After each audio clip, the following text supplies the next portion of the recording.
2 minutes. That's all the time it would take for the tiny human to die, or so Commander Thrav believed. In 2 centuries of military service, he had seen every species attempt glory in the gauntlet and fail in spectacular, occasionally hilarious ways. He had watched Xerian cadets try to photosynthesize their way out of a combat scenario, standing motionless while predators dined on them like living salad bars. He had observed mollusk warriors attempt to slime their way up vertical walls, only to slide down screaming. Once, a crystalline cadet tried to resonate his way invisible during a stealth mission, vibrating so hard that half the simulation collapsed around him. But this was new. This tiny pink-skinned creature in front of him. This was a cosmic joke. State your designation, Thrav growled, his voice rumbling like tectonic plates grinding in slow agony. Rows of serrated teeth flashed in what usually reduced recruits to trembling pools of sweat. The human didn't tremble. She bounced. Actually bounced, as if the concept of dying horribly in the next few hours was the best news she'd gotten all week. Cadet Maya Torres, sir. Human, sir. Ready to serve the Galactic Alliance, sir. Her voice was bright, sharp, and so offensively cheerful it made Thrav's scales itch. Maya Torres. Barely 5 feet tall in standard-issue combat boots. Brown, hair yanked into a perfect regulation ponytail that somehow still looked perky. Her face soft, round edges, big dark eyes screamed harmless herbivore. She looked like someone who apologized to furniture when she bumped into it. Around the training grounds, cadets of 47 species watched in hungry amusement. Blixer, 8 feet of living crystal and barely contained violence, tilted his angular head and let light refract off his diamond fists. His laugh was a sound like grinding boulders. 10 credits says she doesn't last past first predator contact. He rumbled. 4 minutes, clicked Zixstar, a mantis-like insectoid with limbs that twitched in excitement. I give her 4. I'll take that bet, droned Mortek, his cybernetic implants humming. She won't make it to the starting line. Trips over her own feet. Fractures something vital. They laughed. Not out loud. Their species had better manners than that. But in the flicker of bioluminescent patterns, in the ripple of mandibles, in the faint chime of crystalline amusement. Above them, Admiral Kestai floated in serene observation, her translucent, metazoid form pulsing with patterns of mild interest. In the visible spectrum, she looked calm. But in the deep ultraviolet, her colors hinted at something else, a trace of curiosity. Thrav, meanwhile, was done. He updated his datapad with mechanical precision. Cadet, Maya Torres species. Human estimated survival time, 17 minutes. Cause of death. Stepped on by accident. Listen up, meat. Thrav's voice boomed across the assembly ground. Several cadets flattened themselves instinctively. In 1 hour, you will enter the gauntlet. It will exploit your species' weaknesses. It will break you, humiliate you, and most of you will fail spectacularly. I will enjoy every second. Excuse me, sir? Maya raised her hand. Thrav blinked. In 2 centuries, no one had ever raised their hand. Yes, Cadet Torres? Is there a cafeteria in the simulation? The silence was so total that Thrav could hear Admiral Kesta's float bladder contract in what might have been laughter. Cafeteria? Yes, sir. I skipped breakfast. Big mistake. Low blood sugar kills focus. She patted the pouch on her belt with pride. But it's fine. I brought snacks. Thrav stared at her, then updated his datapad. Estimated survival time, 12 minutes. Cause of death. Cosmic irony. The siren blared. The gauntlet doors yawned open like the jaws of some ancient beast, exhaling. Mist and menace. Cadets checked weapons. Armor gleamed. Bets locked in. And in the middle of it all, Maya Torres adjusted her ponytail and hummed a tune. As if this were a nature hike instead of the deadliest training exercise in the galaxy. Thrav watched her step into the darkness and felt a cold, crawling sense he couldn't explain. Something about that little smile on her face. Something about the way she scanned the terrain, eyes bright, calculating. He shook it off. Humans were weak, soft, predictable. 17 minutes, he muttered, as the doors slammed shut behind her. 17 minutes, and we're rid of the joke. He had no idea how wrong he was. *2 minutes. That was the time on the clock when the observation deck erupted in static-laced confusion. Commander Thrav's talons froze mid-scroll across his datapad. He leaned closer to the tactical display, certain that some part of the simulation had glitched. It had to be a glitch, because what he saw made no sense. The Nexus jungle sprawled in shimmering green beneath the holographic overlays, thick trees pulsing with bioluminescent veins, carnivorous plants trembling in anticipation, roots shifting like living traps. A predator's paradise. The kind of environment designed to humiliate cadets with delusions of heroism. And standing in the middle of a moss-choked clearing was Maya Torres, hands on hips, head tilted slightly to one side, like she'd stepped off a tour shuttle and was trying to decide whether to take a selfie. "Oh, this is nice." Her voice drifted through the audio feed, annoyingly cheerful. "Kinda reminds me of home, just less humid, and fewer things trying to kill me for sport, probably." Around the observation deck, alien officers exchanged looks that translated universally as, "What in all the frozen moons is she doing?" "She's sightseeing?" Mortek's voice crackled through a comm channel. "Is this a human strategy?" "No," Thrav muttered, his scaled jaw tightening. "This is stupidity wearing a uniform." He was about to mark her for early elimination when the undergrowth exploded. The Nexus prowler struck like a shadow ripped from nightmare. 8 feet of pure muscle and malice, claws like plasma-honed scythes, a predator engineered in some forgotten war lab and then unleashed in the gauntlet for cadet stress testing. It launched from the gloom with an impact roar that made lesser species soil their containment suits. The human didn't scream. She didn't freeze. She didn't even flinch. She looked up from the flower she'd been examining and said, in the same pleasant tone someone might use when spotting an old acquaintance at the mall, "Oh, hello there." The deck went silent. The prowler hit the ground with a force that cratered the soil. Only the ground was empty. Maya had moved. Not a panicked scramble, not a flailing dive. She had flowed sideways, snagged a hanging vine, and swung herself into the canopy with a smoothness that made Thrav's scales prickle. The predator's claws shredded moss where her body had been. It spun, muscles bunching for another leap. Those 3 predatory eyes glowing crimson. And Maya was upside down, dangling from a branch like some smug little fruit bat. She looked down at the thing designed to kill her and said conversationally, "You know, back home we had these things called drop bears. Totally fake. Just stories to scare tourists.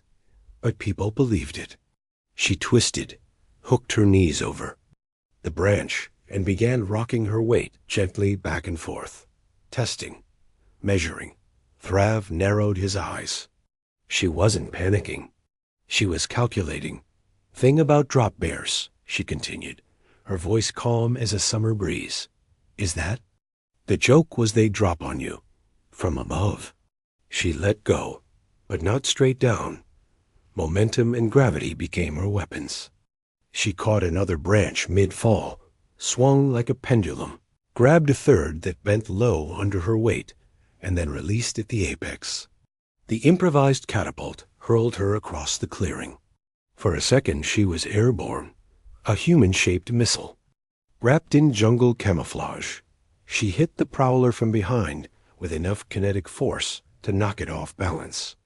They crashed together into the base of a dead tree. The trunk rotted, weakened. Already leaning snapped under the impact. What followed was less a kill and more an execution by physics. The falling tree drove a jagged spear of wood straight through the prowler's chest.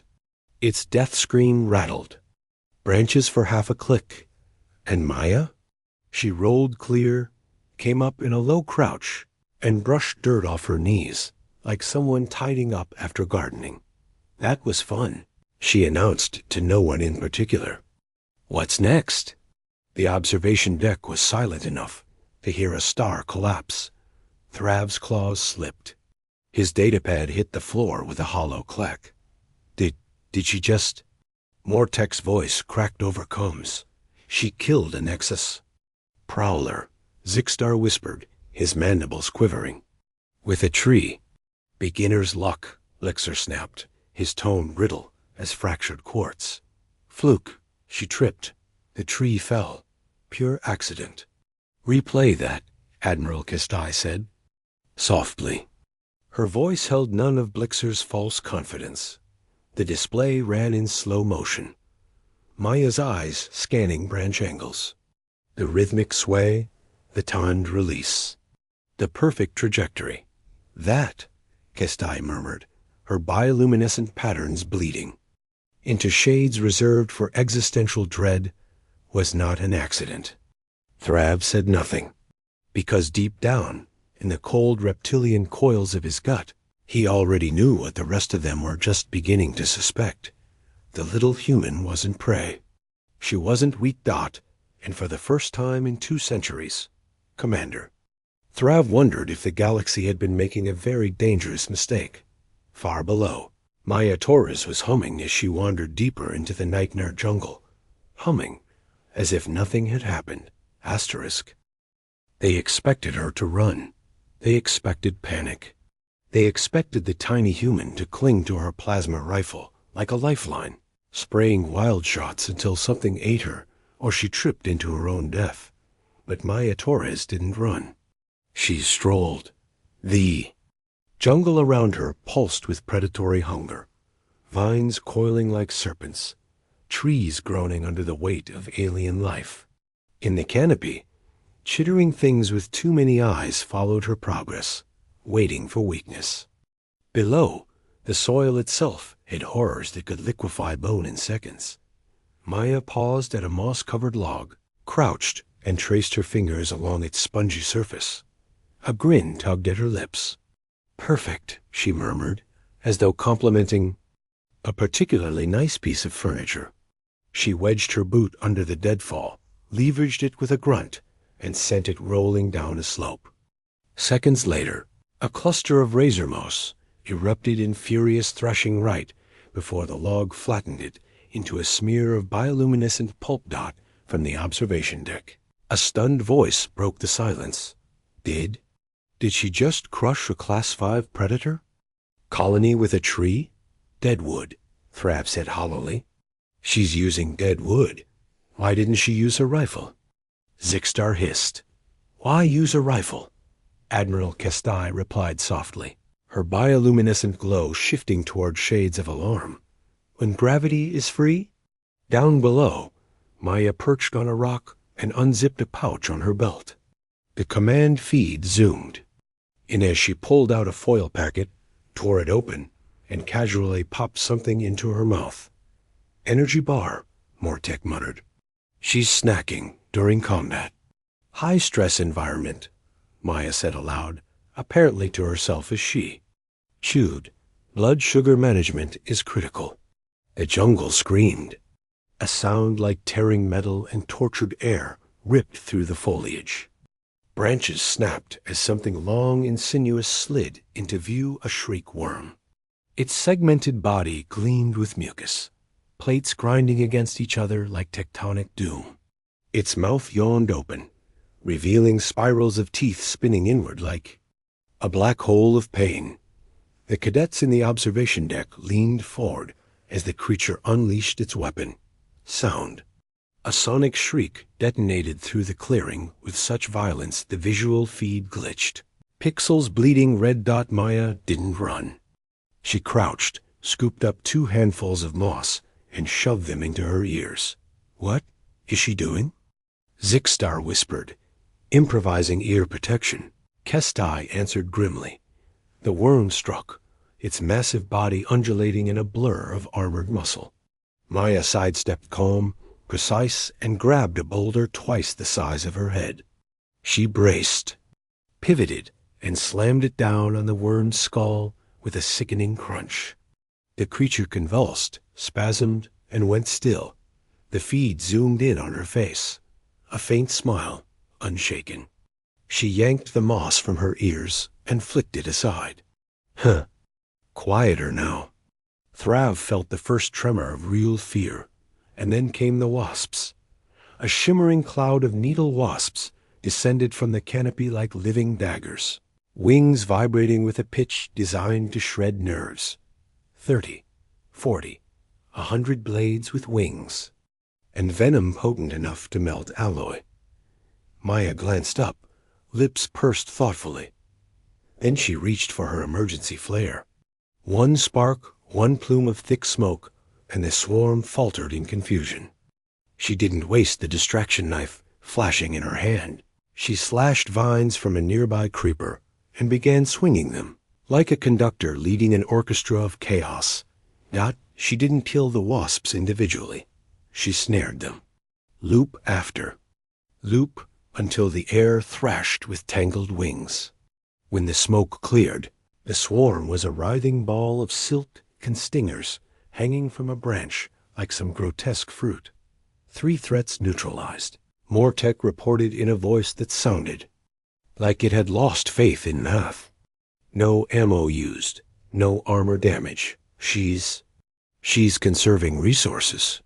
No, Admiral Kestai corrected softly, her body glowing in shades of deep violet, the color reserved for existential dread. She's not conserving resources. She's weaponizing the environment. Down in the jungle, Maya examined her handiwork, wiped a smear of wasp venom off her sleeve, and smiled faintly. Then she hummed again, the same casual tune as before.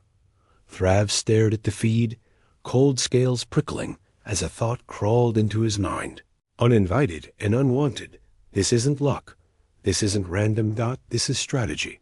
When Maya moved on, she wasn't just walking anymore. Her eyes scanned branch angles, root patterns, predator trails. And then they saw it, the first sign that something was shifting beyond survival into something else entirely. A clearing dominated by a web so vast and intricate it shimmered like spun glass under alien sunlight. At its center crouched a creature that made Zixstar recoil on instinct, a web weaver, apex ambush predator, venom that could liquefy a torso in 60 seconds, and Maya Torres was sitting cross-legged in its web, talking to it. The observation deck fell silent as her voice floated up, bright and conversational. "You don't have cockroaches here? Lucky. You. Trust me, you don't want to know." Zixstar's mandibles clicked in horror. She's negotiating with it. "Not negotiating," Thrav said hoarsely. On the feed, Maya reached into her pouch and held up a ration bar. The web weaver chittered and took it. "She's recruiting it." The whisper slid like poison through the comms. "The human is building an army dot," and in that moment they gave her a new name. Not cadet. Not human.death maiden. Asterisk by the 60-minute mark. The simulation's death toll had stopped being a statistic and started feeling like a warning. Commander Thrav watched the tactical displays with a sick, curling weight in his gut. He had started this day with confidence, even amusement. He was ending the first hour wondering if his entire species, and every other species in the Alliance, had fundamentally misunderstood what humanity really was. The feed showed Maya Torres crouched by a stream, sleeves rolled to her elbows, scrubbing something in the water with a little hum that carried sweetly over the cum system. Her uniform was streaked with alien ichor. Her hair tie was gone, replaced with a length of twisted vine. A line of ration wrappers fanned neatly beside. Her like a picnic. She wasn't hiding. She wasn't even armed anymore. Her plasma rifle lay across her lap, untouched as though it were an optional accessory. Status report. Admiral Kestai ordered softly, her voice taut with dread. Thrab's claw hovered over the console. Confirmed. Eliminations. 2 Nexus Prowlers, 1 Shriek Worm, 3 Needle Wasp Swarms, a colony of Razor Moss, a Bone Crusher pack, and a Titanium-class battle droid. The command deck erupted in static disbelief. What? That's not possible. Zixtar's mandibles clicked so hard the sound spiked the cum filters. Those droids can withstand orbital bombardment. She lured it across a suspension bridge, Thrab said grimly. Then cut the ropes. Gravity did the rest. The console pinged as another data point slid across the board. Time to kill ratios. Efficiency scores. Every metric screamed thee. Same conclusion. This was no fluke. She's improvising tools. She's setting traps, Mortek murmured, cybernetic optics zooming on the tactical replay. It's like watching a war fought by ghosts. She doesn't fight her enemy. She outthinks them. She's not even sweating, Blixer growled, his crystalline body refracting harsh light. I saw the feed when she took out the bone crushers she was eating while they died. Thrav remembered the image all too well. Maya perched in a tree, casually gnawing on beef jerky, while 2 apex predators tore each other apart below, thanks to her rock-throwing provocation. Where is she now? Kestai asked. The feed shifted. A clearing dominated by silver strands of web stretched between trees. And at its center, sprawled like an 8-legged god, was the web weaver, a predator feared even by Death World species. Except now, its mandibles moved in a slow rhythm content, while Maya leaned against its leg like it was an old friend. They call her Death Maiden. Zixtar's voice was a brittle whisper. The name spread like wildfire across cum channels. The cadets were terrified. 8 species, all apex predators in their own right, now whispered the human's name like a curse. Alliances formed in panicked cum chatter. Mortek's squad linked with Blixer's. Zixtar pledged his mandibles to their joint effort. Even species who'd sworn to kill each other in the gauntlet now agreed on one thing. The human had to die. She has turned the jungle into her weapon, Admiral Kestai murmured, her bioluminescent patterns bleeding into ultraviolet despair. Every predator is her tool. Every tree, every stone an extension of her will. She is just one cadet, Blixer spat, but his voice cracked like splintering quartz. 8 of us can crush her. 8 of you already failed against the gauntlet, Thrav said flatly. What makes you think you'll succeed against the thing that's beating it? No one answered. On the feed, Maya looked up suddenly, her big brown eyes locking on the unseen drone above her. She waved cheerfully. Oh, hey, is this thing still recording? Her voice carried light and warm over the speakers, slicing through the silence like a scalpel. Just wondering, do we get extra credit for teamwork? Because Webby here and I are killing it. She patted the web weaver's massive leg with casual intimacy. The spider responded with a chittering purr that made Zixtar recoil so hard his secondary limbs spasmed. The deck froze in silence as Maya smiled. Not cruel, not manic, just bright, pleasant, like someone planning a picnic. Admiral Kesta's voice was a low, horrified whisper. Commander, do you realize what she's doing? Thrab's throat plates rasped as he swallowed. Yes, he said, his voice like broken stone. She's preparing for war.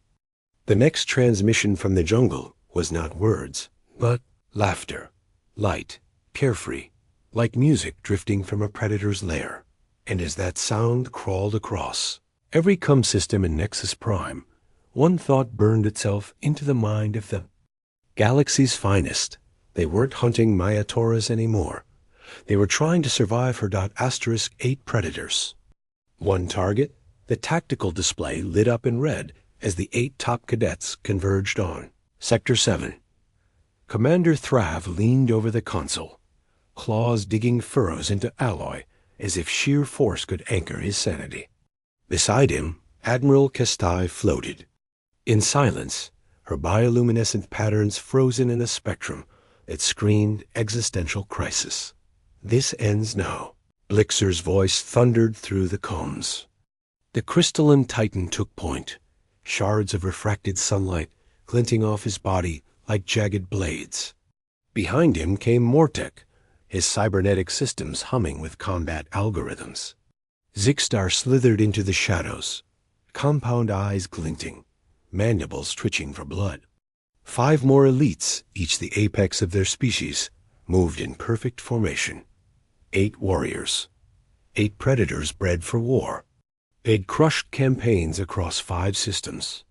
The Nexus Gauntlet was their playground. They'd never lost to anyone.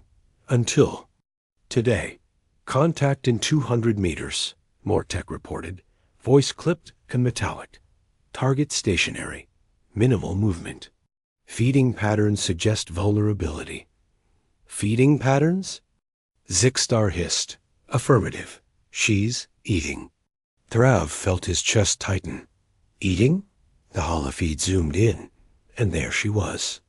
Maya Torres, sitting cross-legged by a stream as sunlight broke in fractured beams through the jungle canopy.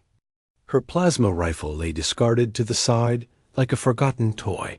Her boots were off, feet dangling lazily in the water. She was holding a sandwich in actual sandwich, wrapped in something that looked suspiciously like biodegradable foil. When the Alliance burst through the tree line, weapons primed, the human looked up and waved. "Oh, hey, guys." Her voice carried over the stream, bright as birdsong. "You found me. Want some lunch? I packed extra." The silence that followed was a living thing. She packed extra, Zixstar whispered, like someone describing a war crime. Maintain formation. Blixer barked, his voice cracking like fractured crystal. Ignore her psychological warfare. It's not psychological warfare, Maya called cheerfully. It's just good manners. My mom always said, if you're going on an adventure, bring snacks for everyone. She held up a ration bar with a grin. Advance. Mortek growled, his optics flaring crimson. Weapons hummed, servomotors whined. 8 predators moved. In for the kill, and Maya ran not tactically, not strategically.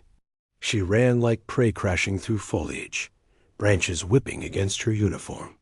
She stumbled once, twice, gasping in what sounded like fear. She glanced back, wide-eyed, before bolting deeper into the jungle. She's fleeing, Mortek confirmed, tone sharp with satisfaction. Pursuit engaged. 8 hunters gave chase, and Thrav's stomach dropped. Oh no, he whispered because he had seen that look in her eyes before, the bright spark behind the faux panic. He replayed every moment of the past hour, the improvised traps, the environmental kills, the pattern. She wasn't running away. She was leading them. Abort pursuit, Thrav roared. Abort, but it was too late. The chase lasted 17 minutes. 2 kilometers of dense terrain, winding through thickets and root-choked gullies. Maya stayed just far enough ahead to keep hope alive, close enough to tempt. Every stumble looked real, every cry of pain a masterstroke in theater. She gave them everything they expected from Kraydot until the jungle opened into a clearing 50 meters across, ringed by towering trees like the ribs of some ancient beast. A single narrow entrance, the perfect choke point. The cadets fanned out, weapons ready, fangs bared. They had her. Maya Torres, Blixer bellowed, crystalline voice ringing like shattered bells. End of the line? Maya stood in the center of the clearing, chest heaving, hair matted with sweat. She dropped her knife, slowly raised her empty hands, her lips curled in a smile that didn't belong on prey. "End of the line?" she repeated softly. "Yeah, for you." And the trees began to fall, not randomly, not in chaos, in sequence, controlled, orchestrated, each trunk crashing into the next like a chain of dominoes. A wall of living wood collapsing inward to seal the only exit. "Move!" Zixstar shrieked, diving for cover as a branch the size of a starship. Spar smashed into the ground, but there was nowhere to move. Maya had spent the last hour preparing this. Strategic cuts at pressure points, vines twisted into levers, logs balanced on fulcrums. The entire clearing was a kill box disguised as serenity, panic-fractured formation. Blixer lunged for open ground and crashed headlong into a snare of weighted vines. Mortek's servos screamed as he tore free, only to trigger a rolling deadfall that slammed him into the dirt. Zixstar tried to vanish into camouflage, but Maya had already stripped the terrain bare, no shadows to hide in. By one, they fell, not to plasma fire, not to brute force, but to ingenuity sharpened into a blade and dipped in chaos dot and through it all. Maya moved like the storm's eye calm, unhurried, weaponless but lethal. She didn't finish them off. She didn't need to. Exhaustion would do her work. Frustration would break them before she ever had to. "This is impossible," Mortek rasped through grinding gears. "No," Maya said brightly, crouching over him with a grin that could have been mistaken for kindness. "It's just different rules." And then she was gone, slipping back into the trees, like a phantom, leaving 8 of the galaxy's deadliest warriors sprawled in ruin. The observation deck was silent. No one breathed.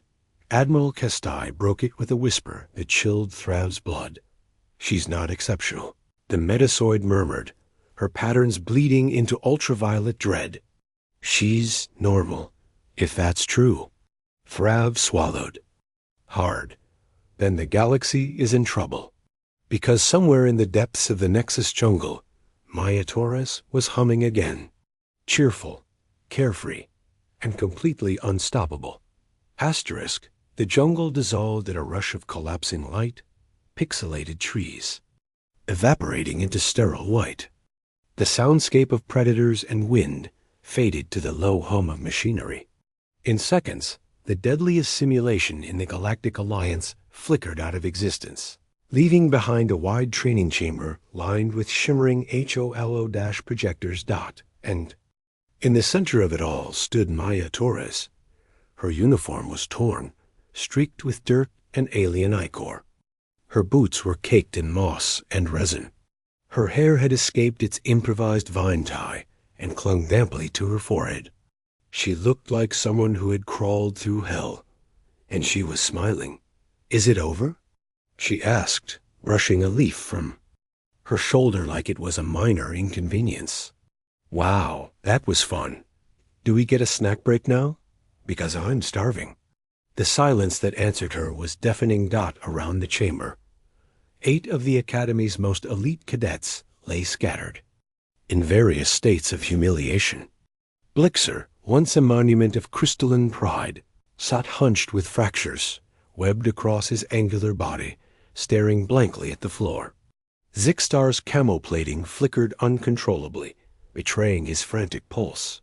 Mortek's cybernetic implants ran noisy diagnostics, as if desperate to explain why their predictive algorithms had failed so completely.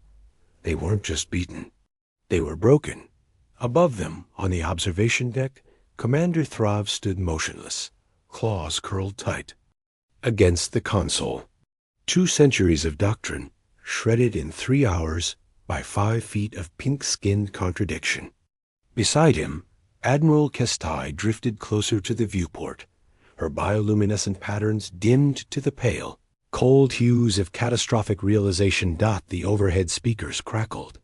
"Simulation complete," the system announced cheerfully, as if It hadn't just witnessed the collapse of galactic military theory. Sole survivor, Cadet Maya Torres.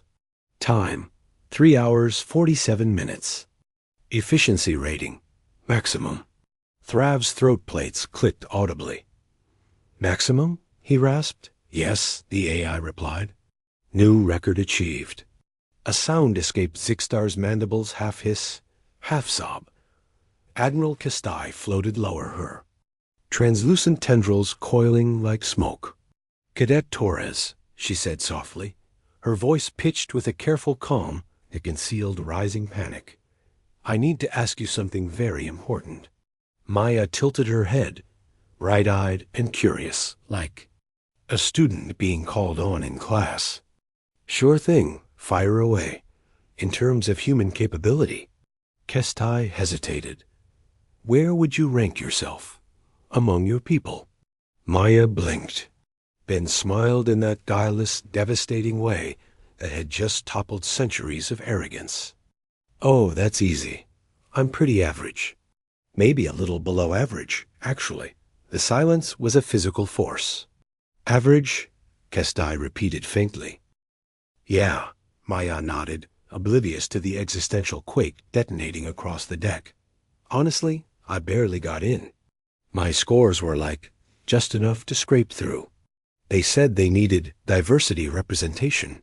She made air quotes, utterly unaware that her words were rewriting the galaxy's threat protocols in real time. I was so worried I'd embarrass Earth by washing out on day one. Zixtar emitted a strangled chittering sound that might have been laughter or a death rattle. Thrab's vision swam. Your family? He managed hoarsely. Are they also average? Oh gosh, no. Maya laughed, light and warm, like this wasn't a cosmic death knell. My brothers are way better. Jake's with the Colonial Marines. He probably would have finished this in 2 hours flat. And Emma, oh man, she's special forces. Once took out an entire pirate fleet using nothing but a cargo hauler and some duct tape. The datapad slipped from Thrab's numb claws and shattered on the deck. A cargo hauler, Mortek whispered through static-laced combs. And duct tape, Maya confirmed cheerfully. Honestly, I'm the underachiever of the family. Mom says it builds character. She brightened suddenly. Speaking of Mom, she'd love this place. She's a xenobiologist. Dad, too, he's a terraforming engineer. Pretty normal family, really. Kesta's light dimmed to black, the color reserved for existential-level threats. Commander Thrav, she said slowly, prepare a priority transmission to Galactic High Command. What classification? Thrav asked, though his voice already carried the weight of doom. Maximum. Code Omega, Kestai intoned. Potential. Galaxy-ending species. The console beeped softly as the message queued for encryption. Urgent. Immediate reclassification of Homo sapiens. Threat index revised from negligible to catastrophic. Recommend containment, observation, and absolute. Caution. Humans are not allies. Humans are not prey. Humans are apex predators who have learned to smile. Down below, oblivious to the cascading security alerts detonating across the grid, Maya Torres stretched her arms overhead with a yawn. So, she said brightly, where's the cafeteria? I used up all my snacks during that. Team-building exercise. She called it team building. After dismantling the galaxy's finest warriors like toys, Thrav felt something break inside his chest. 200 years of certainty reduced to dust in the shadow of a girl with a ponytail and a pouch full of protein bars. Admiral Kestai turned, her voice heavy as a collapsing star. Commander, I believe. She paused, watching Maya skip toward the exit like a child leaving summer camp. We're going to need a bigger academy. No, Thrav whispered, horror clawing his voice raw. We're going to need a bigger galaxy. And somewhere beyond the viewport, deep in the void, a single truth pulsed like a warning flare. Humanity had been underestimated for the last time. Asterisk the end?